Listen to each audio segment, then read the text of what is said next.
بہت ہی عمدہ اور واضح جواب جس سے میری کئی سالوں کی کنفیوژن ختم ہو گئی. یعنی اب میں اگر اپنی پہچان بتاؤں تو مسلمان اور پاکستانی ہونے کے بعد میں مہاجر میری پہچان ہے.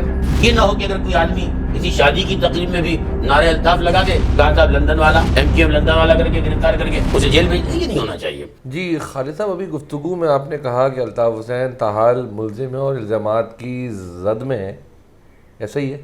بالکل. تو یہ عوام میں جو ایک کانسیپٹ ہے، اور عام آدمی نے نہیں، عدالت یا ریاست یا اسٹیبلشمنٹ نے نہیں، الطاف حسین کے منتخب کردہ ان کے اپنے نمائندے جو اس وقت MQM کے ڈپٹی کنوینئر سینئر کنوینئرز، جس میں نام میں بنام بات کر دیتا ہوں، مصطفیٰ کمال سینئر ڈپٹی کنوینئر MQM ہیں، سابقہ میئر بھی رہے ہیں، اس سے پہلے وزیر بھی رہے RT کے، MPA بھی رہے، بڑے بڑے عہدوں پہ رہے، سینیٹر بھی منتخب کروایا الطاف حسین صاحب نے.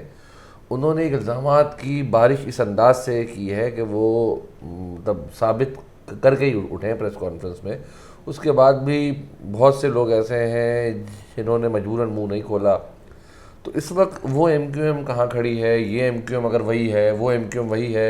اور مصطفیٰ کمال کئی جگہ ہمیں سنتے ہوئے ہم نے پایا، ویڈیوز موجود ہیں جب ان کی جماعت تھی PSP، کہ وہ MQM کو دفن کرنے آئے تھے. اب خود MQM میں آ کے ضم ہو گئے. یہ کیا معاملہ چل رہا ہے؟ الطاف حسین کو کس چکر میں انہوں نے پھنسایا ہوا ہے اگر صرف الزام ہے؟ اور ایک عام آدمی کی حیثیت سے ایک سوال اور لوں گا، لیکن اس سوال کے جواب کے بعد. دیکھیے، وہ تو جو میں نے قانونی بات کی تھی وہی ریپیٹ کروں گا. باقی وہ تنظیمی بات ہے، وہ جواب الطاف حسین کا کوئی نمائندہ ہی دے سکتا ہے. میں بعض اوقات چونکہ آپ گفتگو کرتے ہیں، میں جواب کے اندر پھر جواب دے دیتا ہوں، لیکن مجھے اتنا میرا خیال ہے کہ اس پر تھوڑا سا احتیاط کرنی چاہیے. لیکن جہاں تک چاہے وہ کوئی بھی آدمی جو آپ نے نام لیے ان تمام نے بھی کبھی کوئی کورٹ کا ڈیسیجن نہیں دکھایا ہے، الزام لگائیں. تو میں یہی تو کہہ رہا ہوں کہ ان پر الزام لگے ہیں. جرم کو کبھی کسی نے ثابت ہو کر نہیں، میں آپ پہ الزام لگا دوں لیکن اگر ثابت نہیں ہوگا تو الزام ہی کہلائے گا نا. تو یہ تمام لوگ، چاہے وہ جو ان کے اپنے تھے یا باہر کے، انہوں نے الزام لگائے ہیں. اور الزام چونکہ ثابت نہیں ہوا تو ہم یہ تو کہہ سکتے ہیں کہ الطاف کے اوپر الزام بہت ہیں، ملزم ہیں، لیکن یہ نہیں کہہ سکتے کہ مجرم ہیں. اب ہمارے یہاں تو یہ ایکسپیکٹ کر لیا جاتا ہے نا کہ صاحب یہ بغیر کسی تحقیق کے بات کر لیں تو اس پر جو ہے اس کو مجرم.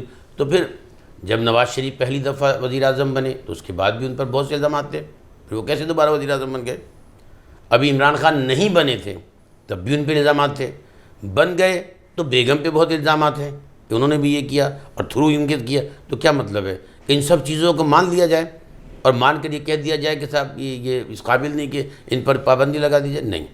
تو اسی طریقے سے الطاف حسین پر بھی الزامات ہیں، چاہے وہ ادر سائڈ سے ہو یا انر سائڈ سے ہو، اس سے کوئی فرق نہیں پڑتا. جب تک کہ پراپر کورٹ آف لاء میں وہ چل نہ جائیں، ان میں ایویڈنس نہ آ جائے، تو اس کے بعد جو ہے وہ آپ کہہ سکتے ہیں کہ ہاں صاحب یہ فلاں کورٹ میں ثابت ہوا کہ ان کے خلاف جو بات. اور جو لوگ یہ باتیں کر رہے ہیں کہ ان پر الزامات نہیں لگے، ان پر بھی تو الزامات لگے ہیں، تو ہم کہتے ہیں کہ بھئی یہ وہ بھی مجرم ہے؟ نہیں، وہ بھی مجرم نہیں جب تک الزام ہے.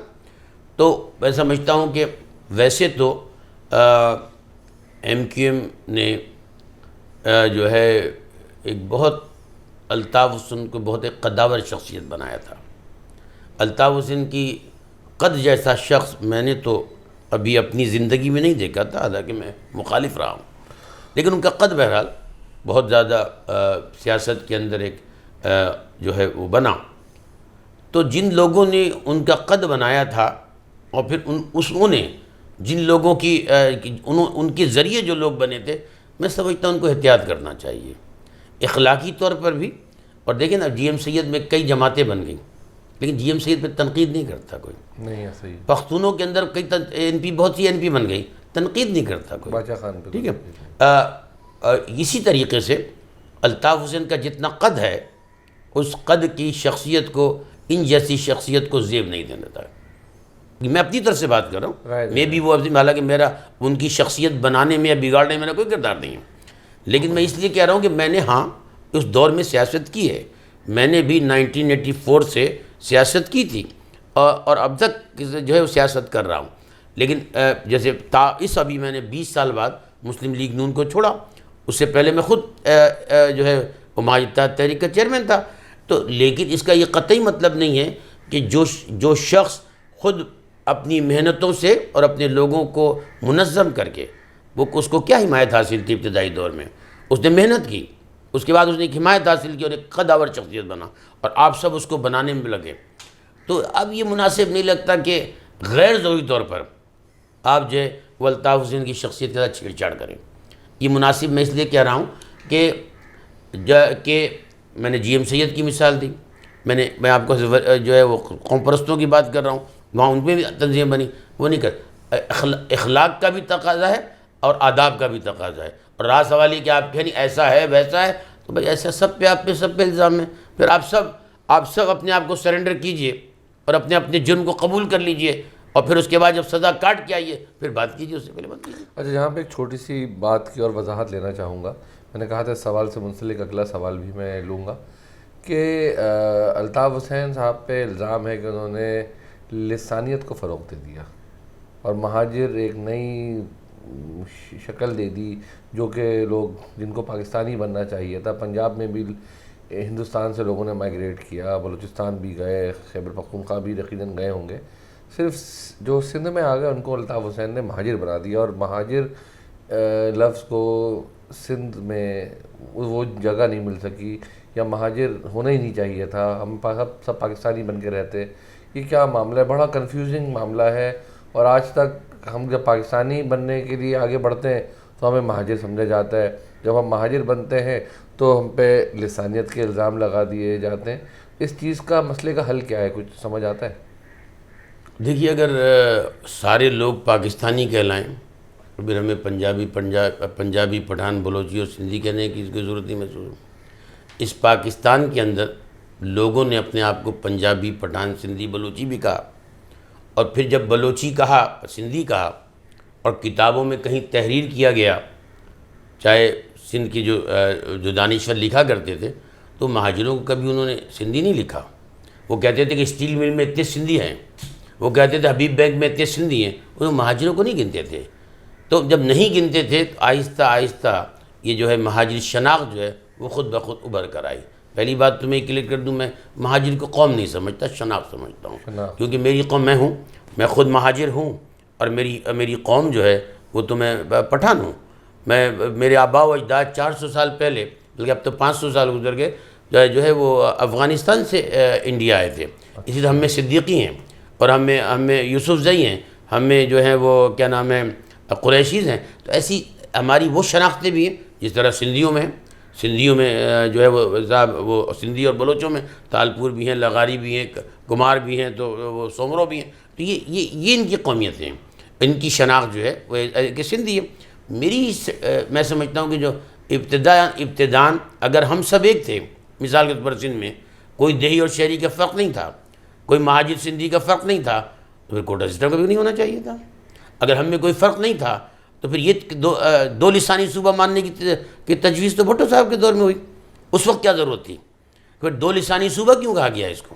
اب کیوں کہا گیا کہ اگر سندھی اسپیکنگ وزیر اعلیٰ ہوگا تو جو ہے اردو اسپیکنگ جو ہے وہ گورنر ہوگا؟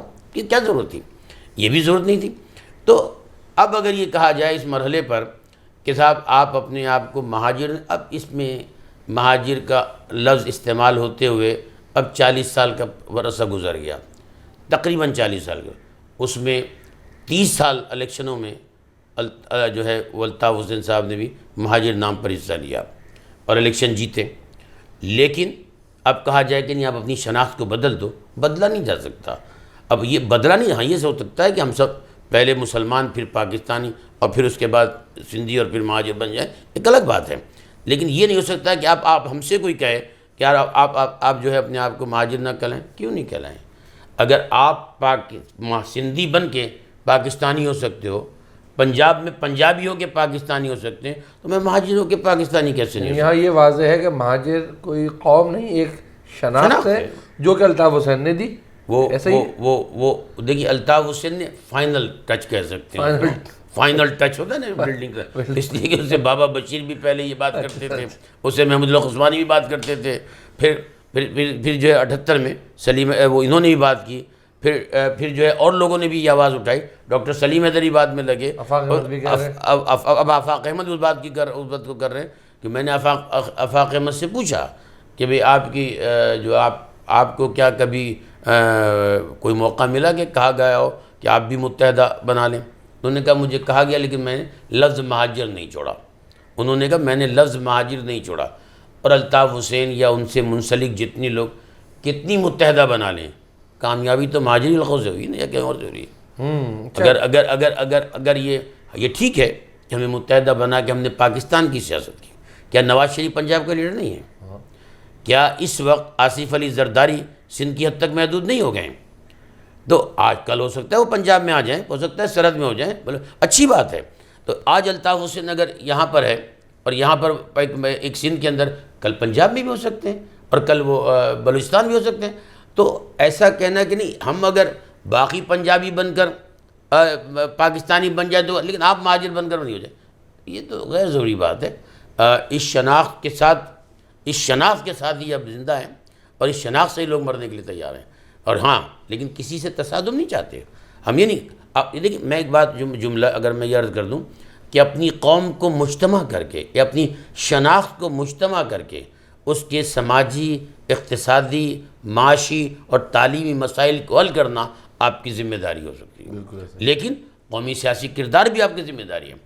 تو اپنی لسانی اکائی کو اگر آپ جمع بھی کر رہے ہیں یا اپنی شناخت کو آپ جمع بھی کر رہے ہیں، پھر بھی غافل مت ہوئیے آپ اپنا قومی سیاسی کردار ادا کرنے سے، جو الطاف حسین نے بھی کیا کہ وہ پہلے متحد کیا، اس سے غافل نہیں ہوا اور اس کے بعد اس نے قومی سیاست بھی کی۔ یہ ہر ایک کا حق حاصل ہے اور ہر ایک کو ہونا چاہیے۔ اور پھر ہم پہ پابندی کیوں؟ بہت سے ابھی بھی بہت سے لوگ بحث کرتے ہیں کہ مہاجر ہوتا کیا ہے، فلاں کیا ہوتا ہے۔ ارے میں خالد ممتاز مثال کے طور پر میں اپنا نام مائیکل رکھ لوں، مجھے کون منع کرے گا؟ تو یہ رکھنا کہ مہاجر کا یہ مطلب ہوتا ہے، دیکھیے اب مہاجر کا مطلب اس کو بتانے کا وقت گزر گیا۔ اب مہاجر ایک شناخت بن کر لوگ سامنے آ چکے ہیں، اس شناخت کو قبول کیجئے۔ کیا اسد نے نہیں کہا، اسد عمر نے حیدری میں کھڑے ہو کر شیشہ نہیں فولاد ہیں، ہم مہاجر کی اولاد ہیں؟ کیا نہیں کہا اس نے؟ کیا عمران خان نے کریم آباد میں کھڑے ہو کر نہیں کہا کہ میری ماں مہاجر ہے؟ تو کیا اس کو کیا کہیں گے آپ؟ بہت سے لوگ مجھے کہا کرتے تھے کہ صاحب کہ یہ نواز شریف بھی ہجرت کر کے آئے، لیکن کوئی اگر ہجرت کے عمل کے بعد بھی خود کو کہے کہ نہیں صاحب ہم تو پنجابی، تو آپ کو اعتراض کیا ہے؟ لیکن آپ کی مجموعی طور پہ جو ذمہ داری ہے وہ پہلے مسلمان، پھر پاکستانی، اور پھر آپ کی ذمہ داری سندھی، اور پھر مہاجر کی بات بن گیا۔ سمجھ آ گیا، بہت ہی عمدہ اور واضح جواب، جس سے میری کئی سالوں کی کنفیوژن ختم ہو گئی۔ یعنی اب میں اگر اپنی پہچان بتاؤں تو مسلمان اور پاکستانی ہونے کے بعد میں مہاجر میری پہچان ہے، قومیت میری بہاری ہے، یہ بالکل ایسا ہی ہے۔ اب بہاری تو ایک کیفیت ہے، بہاری میں تو صدیق آپ سید ہیں غالباً، جی جی جی، تو سید آپ کی قوم کہلائے گی، سید میری ذات کہلائے گی اور قومیت میری بہاری ہی کہلائے گی۔ لیکن الطاف حسین کے قد کا آدمی کوئی مہاجروں میں پیدا نہیں۔ دیکھیے یہ غلط فہمی ہے، کیونکہ اس لیے کہ آپ اپنا الیکشن لڑتے ہوئے بھی اپنی تصویر نہیں لگاتے تھے، آپ حلقے کے اندر بھی اپنی تصویر الطاف حسین کی تصویر لگایا کرتے تھے، ورنہ اگر کسی کو پتا ہو کہ میں یہ سیٹیں نکال سکتا ہوں تو چھوڑتا کون ہے الیکشن چھوڑنے کا مطلب یہ ہے کہ ہم سے یہ الیکشن قابو میں نہیں ہے۔ جہاں عظیم احمد طارق صاحب مہاجر قومی موومنٹ کے چیئرمین تھے پہلے، اس وہیں پہ جناب خالد ممتاز صاحب مہاجر اتحاد تحریک کے چیئرمین تھے۔